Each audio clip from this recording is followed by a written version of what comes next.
നമ്മുടെ ജെൻസീസ് കുറച്ച് കോക്രോച്ച് പോലെ തന്നെയല്ലേ. എവിടെ വേണമെങ്കിലും അവർ ജീവിക്കും, പക്ഷെ ഒരു ഹിറ്റ് അടിച്ചാൽ അപ്പൊ കുഴഞ്ഞു വീഴും. പിന്നെ ജ്യൂസ് വേണം, ഫാന് വേണം. അയ്യോ, ജെൻസീസ് കമന്റ് ഇടാൻ വരട്ടെ, മുഴുവൻ കേക്കൂട്ടോ.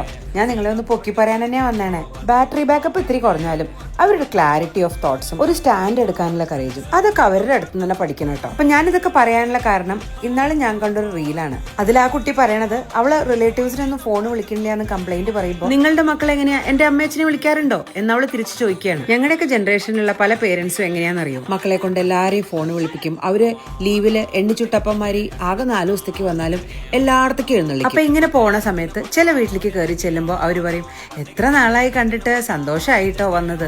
അത് കേൾക്കാൻ ഒരു സുഖമുണ്ട് അല്ലേ. എന്നാ ചിലയിടത്തേക്ക് കയറി ചെല്ലുമ്പോഴോ തടി വെച്ചു, മെലിഞ്ഞു, കറുത്തു, ഞങ്ങളെ മറന്നുപോയി, കംപ്ലൈന്റ് ആയിരിക്കും. 70s, 80s, 90s കാലഘട്ടത്തിലൊക്കെ ജനിച്ചവർക്ക് ബന്ധങ്ങളൊക്കെ ഒരു കടമയായിരുന്നു. പക്ഷെ ഇപ്പോഴത്തെ കുട്ടികൾക്ക് അത് അവരുടെ ചോയ്സ് ആണ്. അവരുടെ പോളിസി വളരെ ക്ലിയറാണ്.